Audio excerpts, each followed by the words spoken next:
Hello. What is it about foods production in Nigeria that needs to be addressed?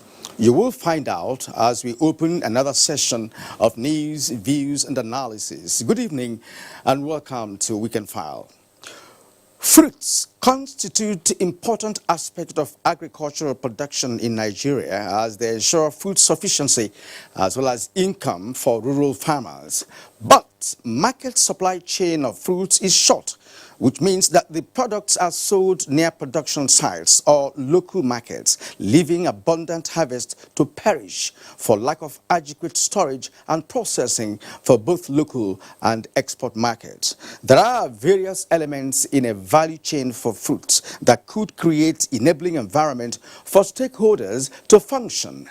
Absence of these elements obstructs the flow of production from products from producers to the consumer. According to the Agricultural Fresh Produce Growers and Exporters Association of Nigeria, between 55 and 72% of fresh produce grown in the country perish before they can be consumed, mainly due to lack of access to finance, trade agreements, and relevant laws needed to assist farmers have access to markets both within and outside the country. Experts say that the industrial potential of many fruits available in Nigeria is enormous. Their industrial uses can stimulate large-scale production that will attract siting of massive production plants in the rural areas where the fruits are largely produced.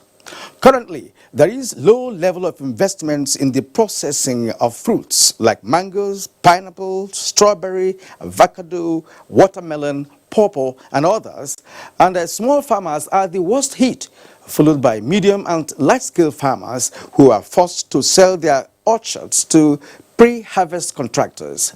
Now, let's interrogate all of this tonight on the program. And our guest is Dr. Victor Iyama, National President, Federation Agricultural Commodity Association, with me, who will be in our Lagos studios for our conversation. Now, thank you for joining us. I am Kirian Umayo, and we are on to Weekend File. And the news comes first.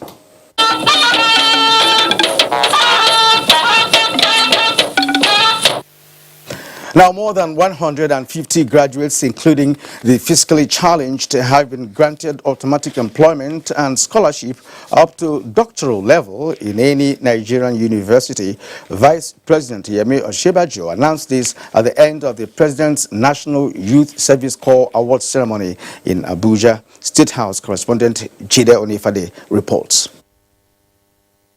6 months into my service here, I had a gas explosion. That altered a lot of things about my life.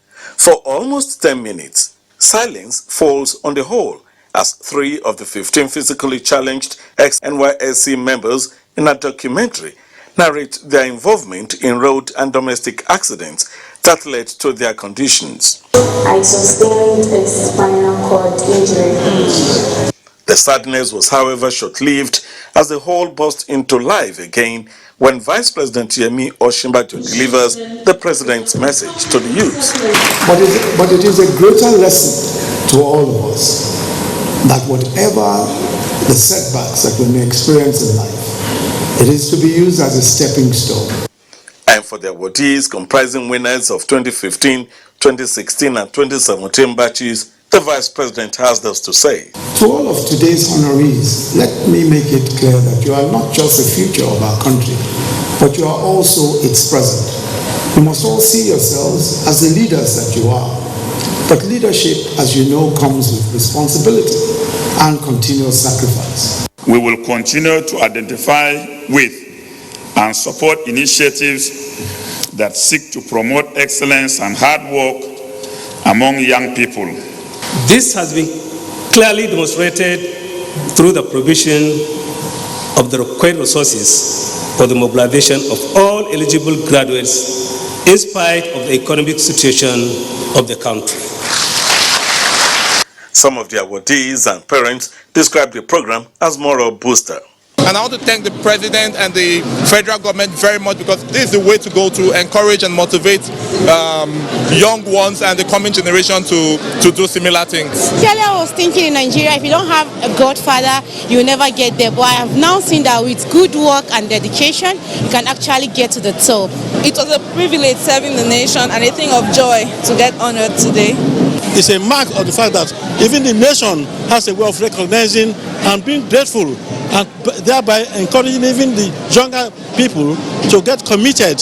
Among the dignitaries is former head of state Yakubu Gowon, who started the NYSC program from the banquet hall of the State House. Jide Onifade, NT News. Permanent secretaries have been urged to be conscientious in their duties to ensure delivery of quality services to Nigerians. Head of Service of the Federation, Winifred Oyo State, said this at the 2019 Permanent Secretaries Retreat in Lagos, Southwest Nigeria. Adebola Brooklyn Sunday reports. Project development, especially those that are infrastructure, are being provided by government at all levels for the benefits of our citizens.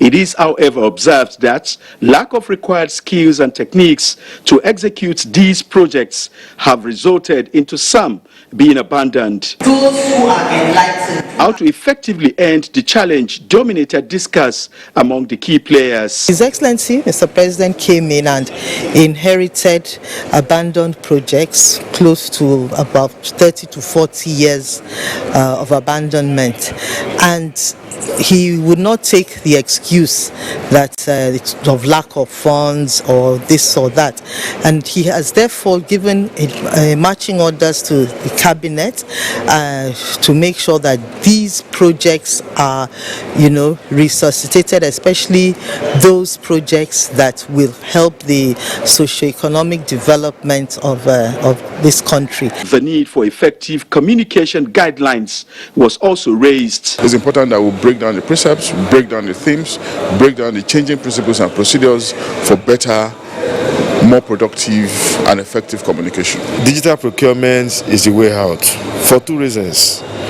One, efficiency, and two, removal of human interference as much as possible. Participants are expected to put into practice skills acquired at the retreat for smooth and quick project execution in the country.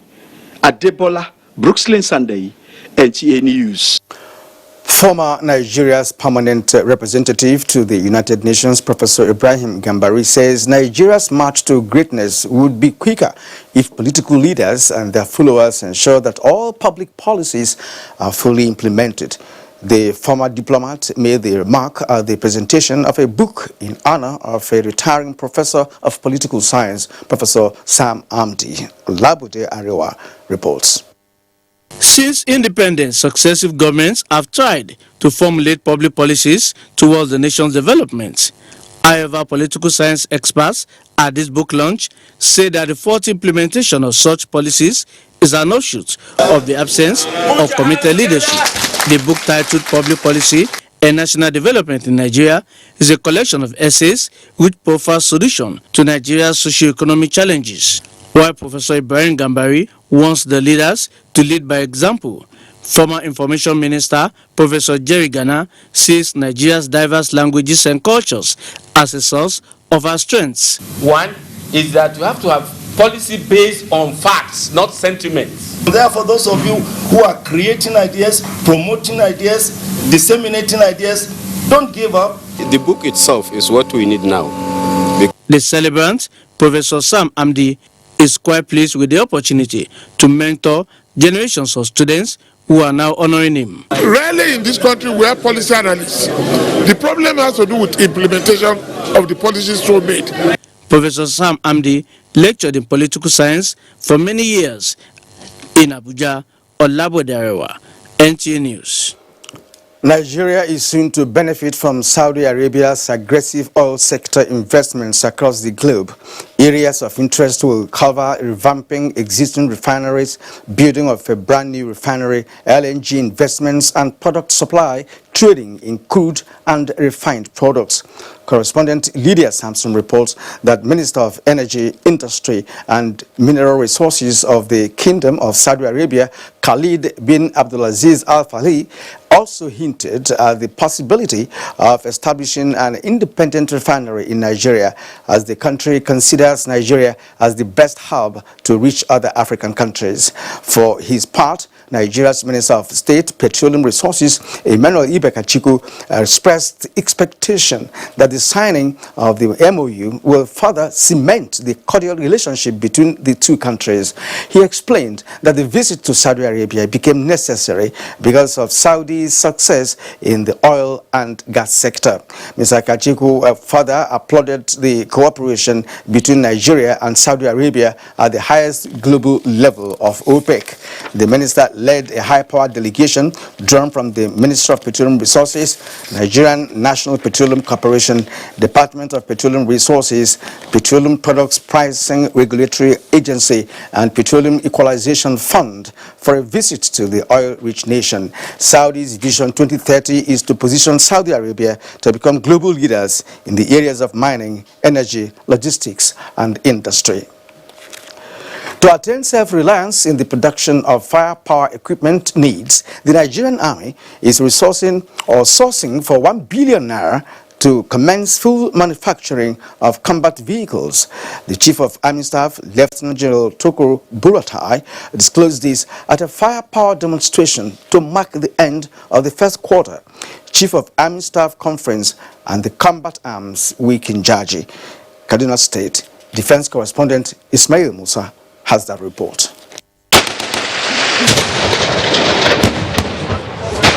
Firepower demonstration is a critical component of the military training, as it showcased the synergy between the infantry and the armor corps, the maneuver arm of the army.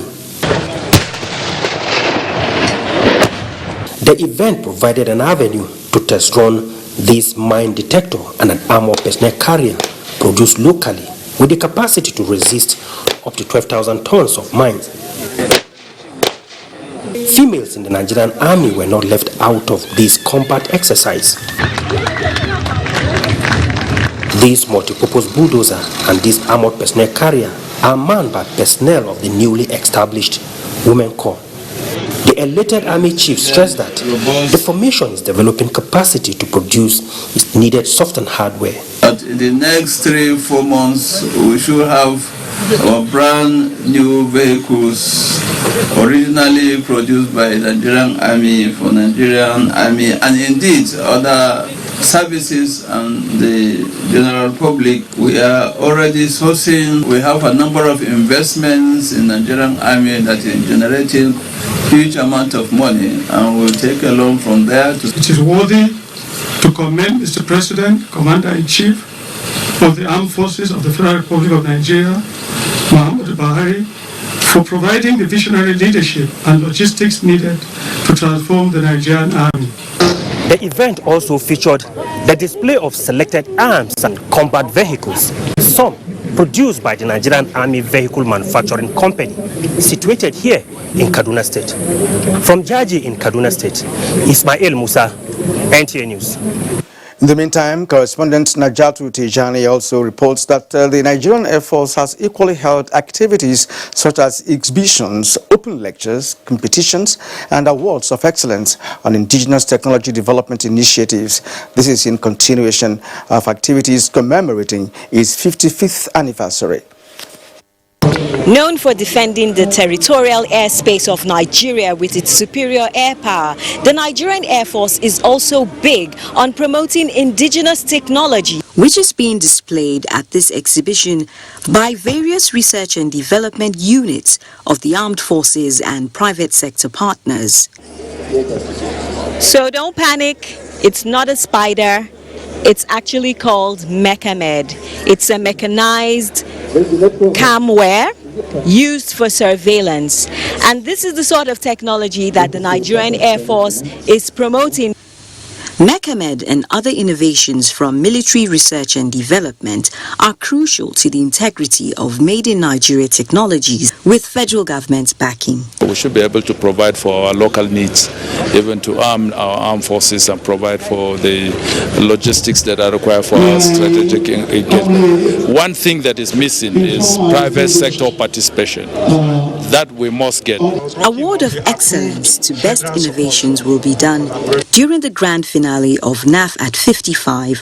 Meanwhile, open lectures focusing on building capability while responding to national security were held at the NAF Conference Center with an obligation by the Nigerian Air Force in consonance with sister services to counter security challenges by identifying gaps in operations. Of improving air-to-ground integration for the efficient and effective projection of air power. In enhancing air-ground integration for an overall improved response to national security challenges. More activities lined up for the Nigerian Air Force at 55 celebration include an interdenominational service, Naja'atu Tijani, NTA News. Thank you, Najatu. As Gombe State government imposes a 15-hour curfew in the state capital, the remains of the 9 members of the Boys and Girls Brigade who died on Easter Monday tragedy in Gombe State have been laid to rest. Correspondent Emmanuel Akila tells us more. A solemn assemblage of mourners at the Christian Association of Nigeria, Khan Center, Gombe, to pay last respect to the departed members of the Boys and Girls Brigade. 9 corpses departed Gombe State Specialist Hospital and arrived at Khan Center for the final interment.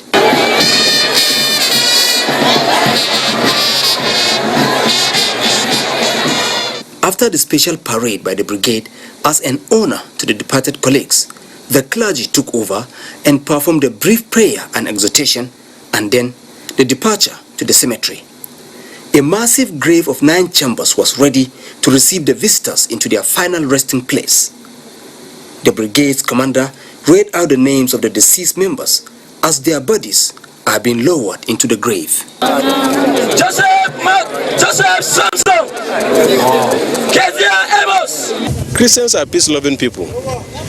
And like Jesus said, when he was returning to the Father, he said, "My peace I give unto you, no less the world give it." We are peace-loving people, and we want to call on all the Christian community in the state to continue as peace-loving people.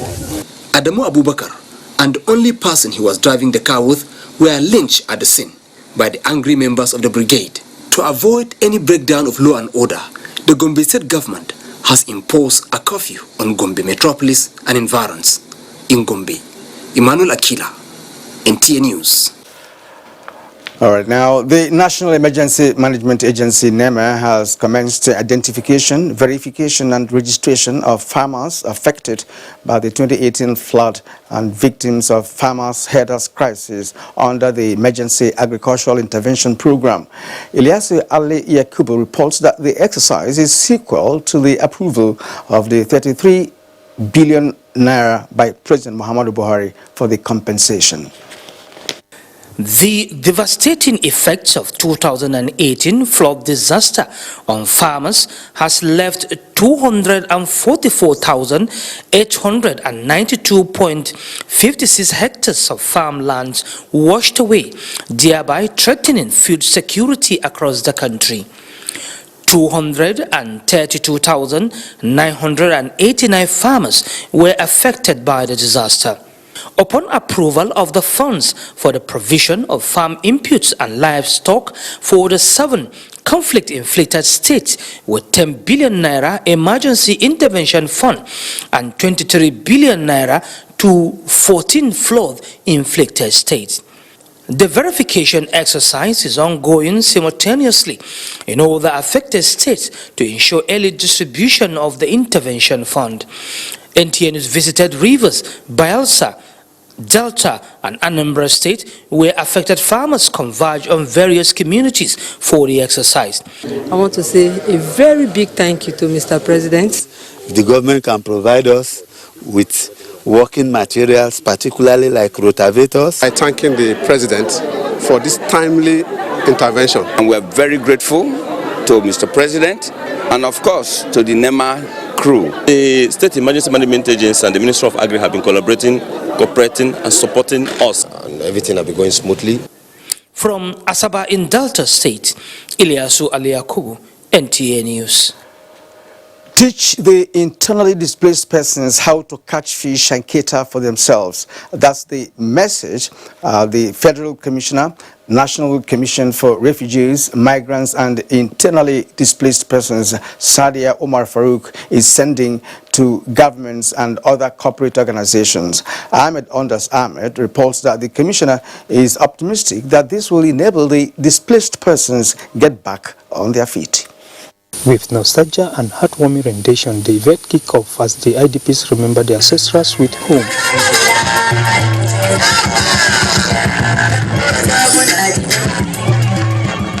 The one-week training on tie and dye and soap making with the end products, which are daily essential commodities of every home, will go a long way to turn around the fortunes of the trainees, as they could now earn a living through their labor rather than waiting for handouts from good Samaritans. I will start doing this tie and dyeing to help myself, to help my children going to school, and I'm not waiting for somebody to come and give me. I'm capable to produce a soap, and I will not depend on people. I will depend on myself in order to make it and sell it, and also to train the people. We're going to try our best to continue do the business so that we can help ourselves. This intervention in Abuja is one among 31 skill acquisition training programs for IDPs in 9 states of the Federation to make them self-reliant and employer of labor, as efforts are underway to return them to their original homes by the authority. We are teaching them skills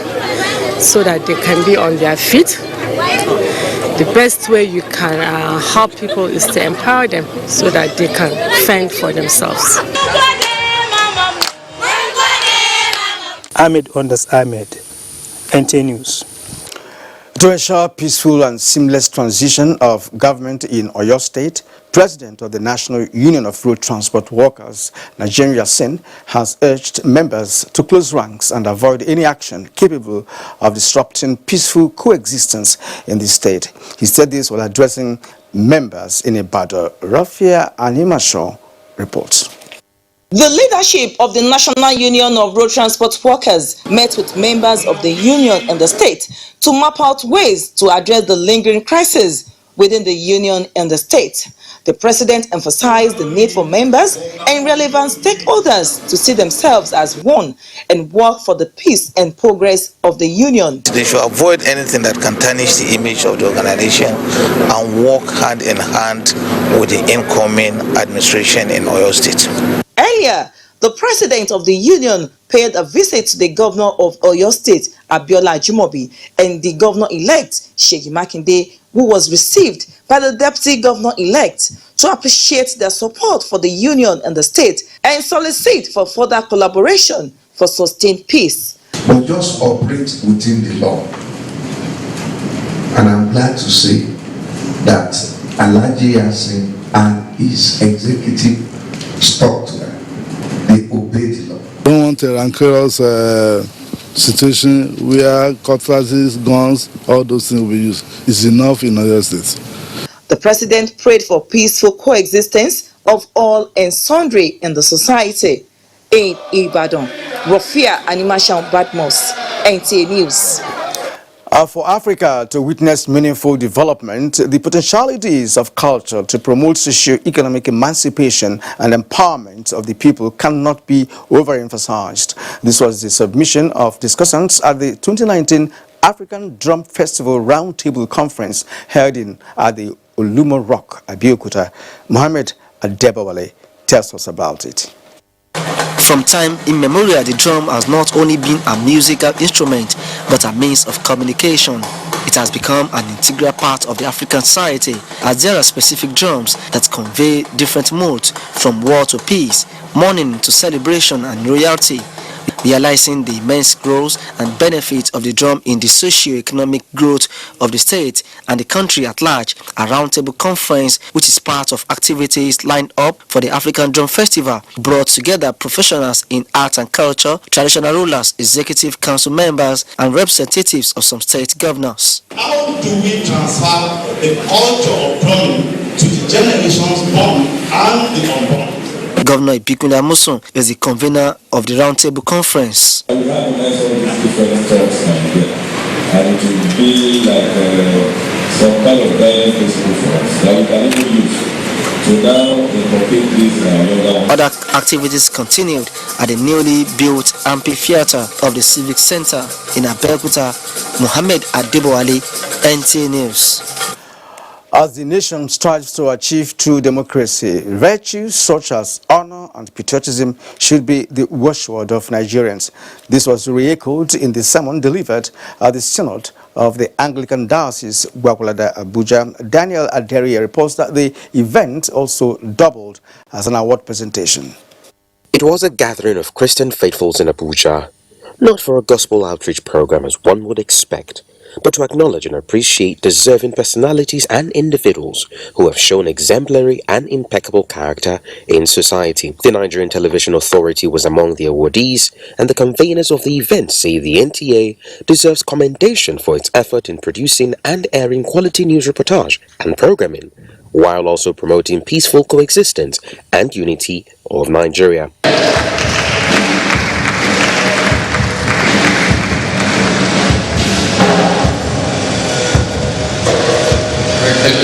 We represent all Nigerians irrespective of tribe or religion or denomination of the religion, and I stand here to say thank you on behalf of NTA. Bishop of the Anglican diocese Gwagwalada, Moses Tabwaye, noted that the essence of the award was to encourage and spur well-meaning Nigerians who have remained resilient and committed in adding value to the growth of society, stressing that, irrespective of religious or ethnic differences, Nigerians must promote peace and eschew evil. NTA is the voice of the voiceless. The reason why people today are finding it very difficult to live in harmony is because there is no love. We need peace for us to have monumental development in Nigeria and in Africa. Other recipients include entrepreneurs, media practitioners, and non-government organizations. In Abuja, Daniel Adiriye, NTA News.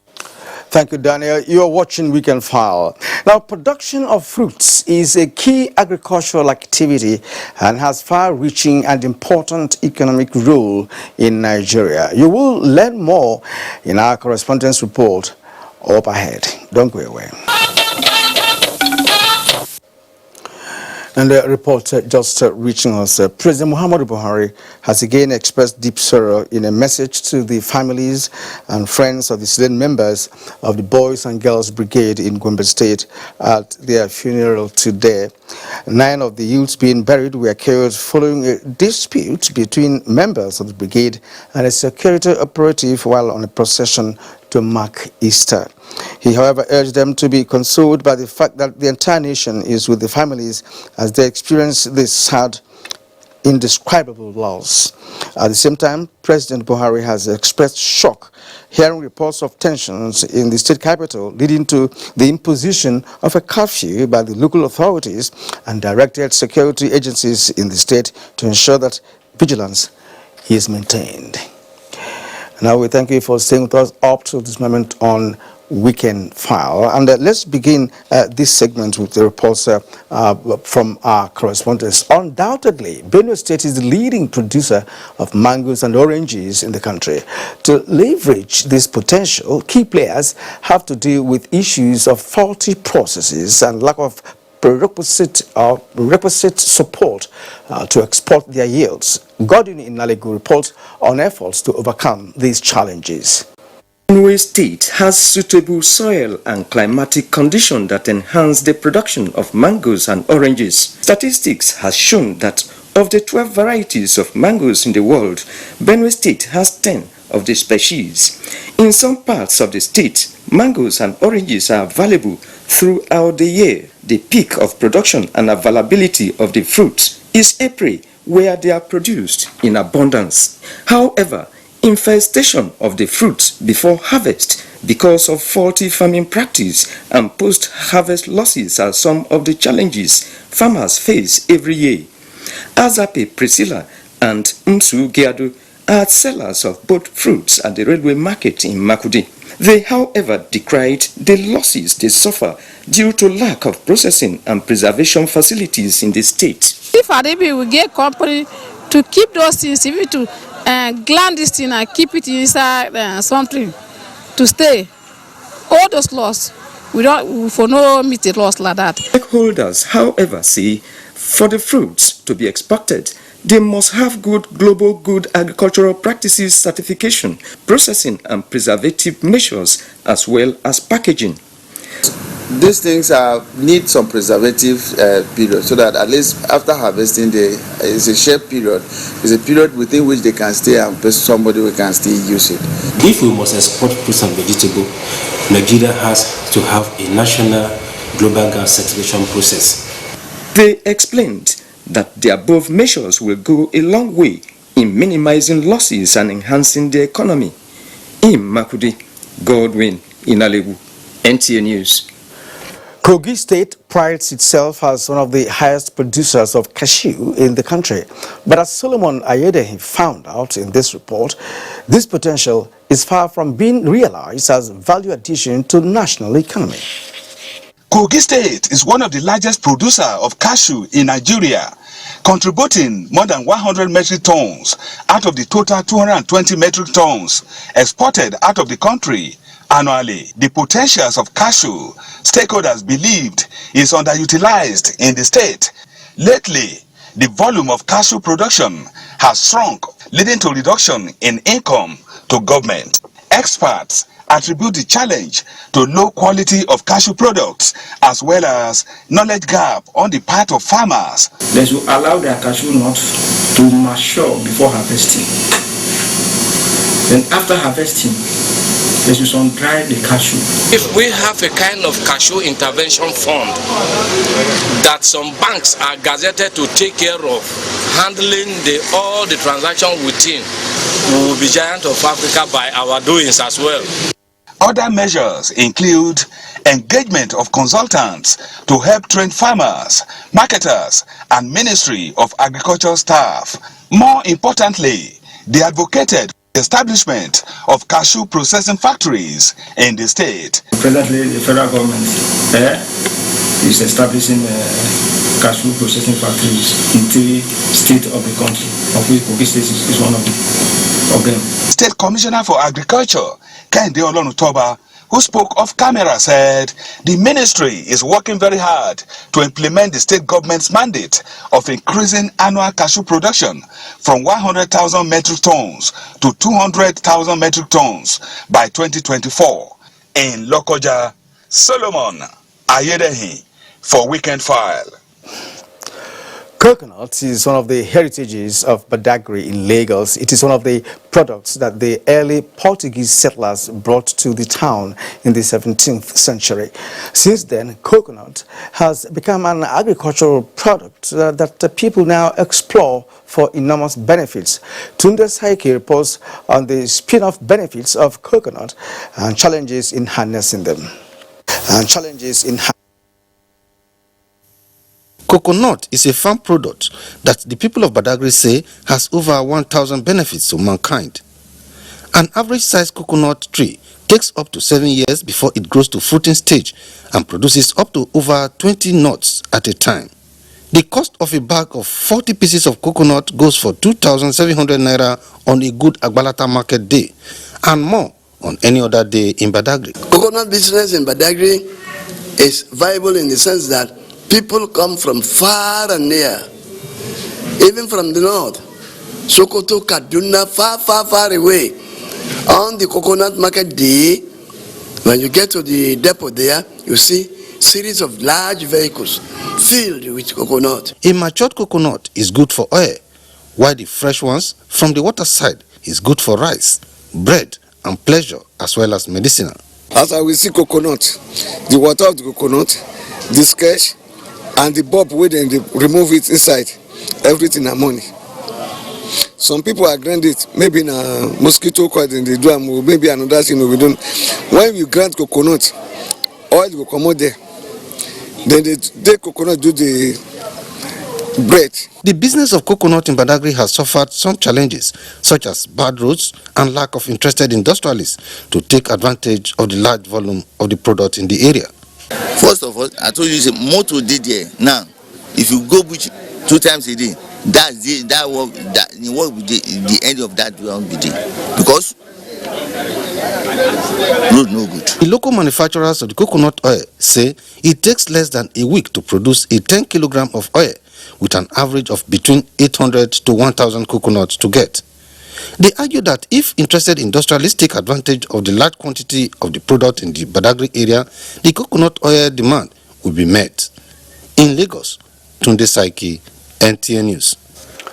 Hibiscus or zobo drink is increasingly gaining grounds as a sought-after fruit drink, basically for its alleged medicinal properties. It is produced from hibiscus flower, also known as zobo. Zobo production in Jigawa State is now attracting investors. In this next report, Hawa Haliru Haruna tells us that the state government is considering establishing a quarantine center for value addition. Jigawa State is blessed with abundant land, with almost every plant being cultivable in the state. Little wonder, hibiscus, popularly known as zobo, is being grown in commercial quantity in the state. Statistics from the State Ministry of Agriculture and Natural Resources confirms that 15,000 farmers grow hibiscus in their farmlands. Hibiscus farmers reveals a success story, with majority expressing happiness on the way its farming is boosting their economy.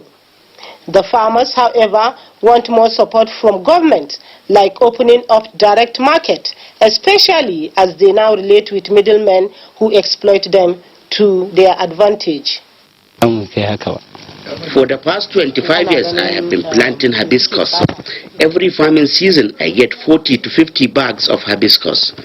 But if there is low rainfall, I get 15 to 19 bags. Our only problem is fertilizer. We want government to be giving us fertilizer directly. Going forward, the state government says it's not unaware of the booming market of hibiscus plant, and it's working with relevant stakeholders to make it an exportable. In terms of national figures, we are talking of hundreds of millions of US dollars that is accruing to the economy of Nigeria. Agriculturalists agree on the need for government to accord special attention to hibiscus farming because of its value for money. From Duzi, Hawa Halar Haruna, NTA News. Thank you indeed, Hawa. You are watching Weekend File, and today we are exploring the export potential of Nigerian fruits. And as we informed you earlier, our guest tonight is Dr. Victor Iyama, National President, Federation of Agricultural Commodity Association, and he'll be reaching us from our Lagos studios. Stay with us as we'll be back in a short while. And joining me now from our Lagos studio is Dr. Victor Iyama, National President, Federation of Agricultural Commodity Association. Thank you, Dr. Iyama, for joining us this evening on Weekend File. Thank you for having me. Doctor, recently, studies carried out by the Food Organization, Food and Agricultural Organization, shows that Nigeria is leading other African countries in fruits and vegetables production. But the name Nigeria is nowhere to be found in the global market of fruits and vegetables. What is responsible for this? Well, primarily, first of all, we should know that a lot of our fruits and vegetables are being consumed in this country, and also a lot of it go because of preservation, go to waste. We lose a lot of these things, and moreover, for us to ship fruits and vegetables, we need regular cargo. We cannot start shipping fruits and vegetables with regular containers by sea. It has to be by air, preferably refrigerated air containers. We were working on it some years back with one of the former ministers of aviation, but unfortunately she left. The present minister of Agric is also working on it now.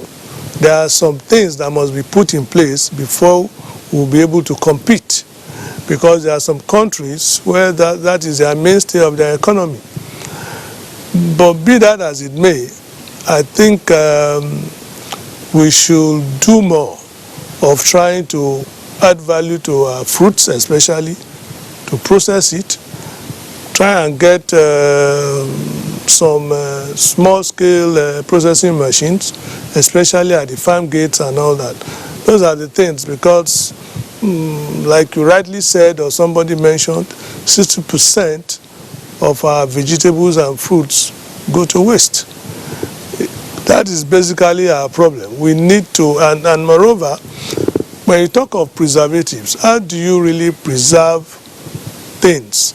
We had suggested before that maybe in some zones, regions or states, we could have some mini gamma irradiation machines, which if they run all these things through it, it may be able to preserve it for about 6 months. It's an expensive machine, but I believe with efforts from both private sector and government, it can be put in some strategic locations. That is basically what is happening. It's not as if though some people will also tell you that standardization and all that, but the truth is we have all the bodies to check whatever we're shipping out of this country. So I strongly still believe that it is basically infrastructure deficiency. That is what is affecting our ability to ship our fruits and vegetables. The inefficiency in infrastructure. You just mentioned gamma irrigation machines. I'm sure that there is one here in Abuja at Jeddah Science Establishment, which I've also seen once or twice. And for you said that if we can have that at strategic places in the country, that will serve. It's a very expensive machine, as far as I can understand. Now, you are talking about shipping these fruits. Is it raw or processed? Is your organization more interested in exporting the raw fruits, or are you interested in processing them to add value before they can be exported? We're interested in both, because we cover all the value chain from production to processing to marketing to export and all that. We're interested in all the value chains. But the truth is this: of course we want to process, because if you add more value, you are supposed to get more monies. How do you add more value when you don't even have the comparative advantage of cheap sources of energy? Because at times that's part of what affects us.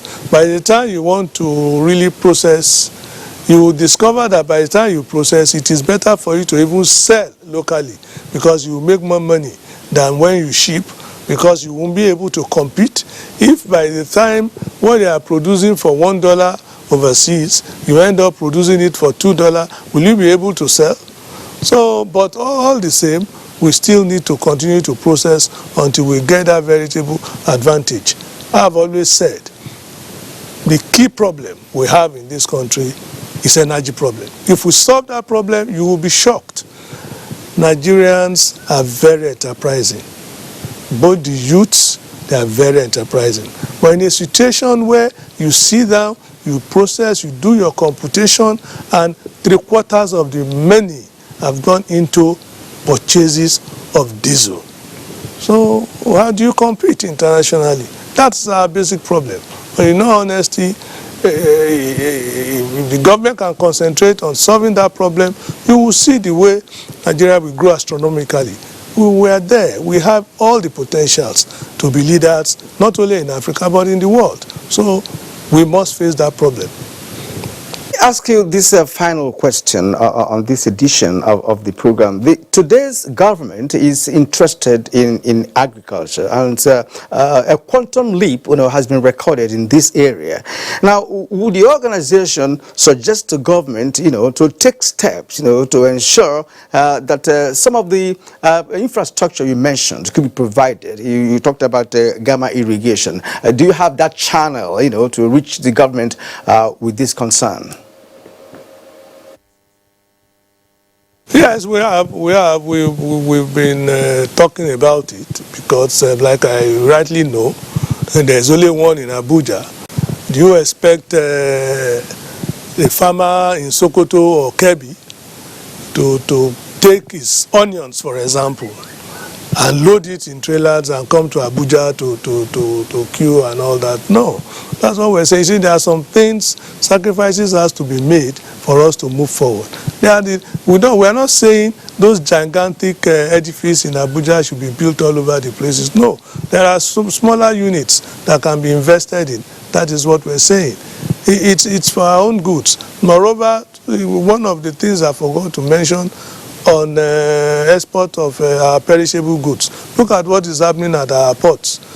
Can you load your container, even if you want to take that risk, even refrigerated container, and go and be on the road for almost 3 weeks, 4 weeks before the people have been shouting the roads? Yes, the road is a problem, but the major problem are the terminals at the ports. There are a whole lot of things that we have to do to be a serious exporting country. There's a whole lot of things. Somebody was talking of coconut. Of course, coconut is a gold mine, yet untapped. Coconut alone can provide employment for over 20 million Nigerians. 26 states of this country can produce coconut. Right now, it is mainly Lagos and Akwa Ibom. And that is one area, that's a gold mine we're sitting on, So we've made all these presentations. We have over 45 different agricultural commodities that can be tapped into that will bring in the needed dollars in this country. But we'll get there, I believe. This government is very serious about agriculture, no doubt. Very, very serious. But I'll keep saying, they have to also be more serious with provision of, especially energy, electricity. All right, Dr. Victor Iyama, we would like to appreciate your comments this evening on this program. Thank you indeed for your time. Dr. Victor Iyama is the National President of the Federation of Agricultural Commodity Association of Nigeria. It is my pleasure hosting you this evening. Next, sports. The Chief of Army Staff. This is in the country, especially the southern region. Hence, we'll expect thunderstorms over the southeast coast, while the rest of the country should be quiet in fine weather during the morning hours.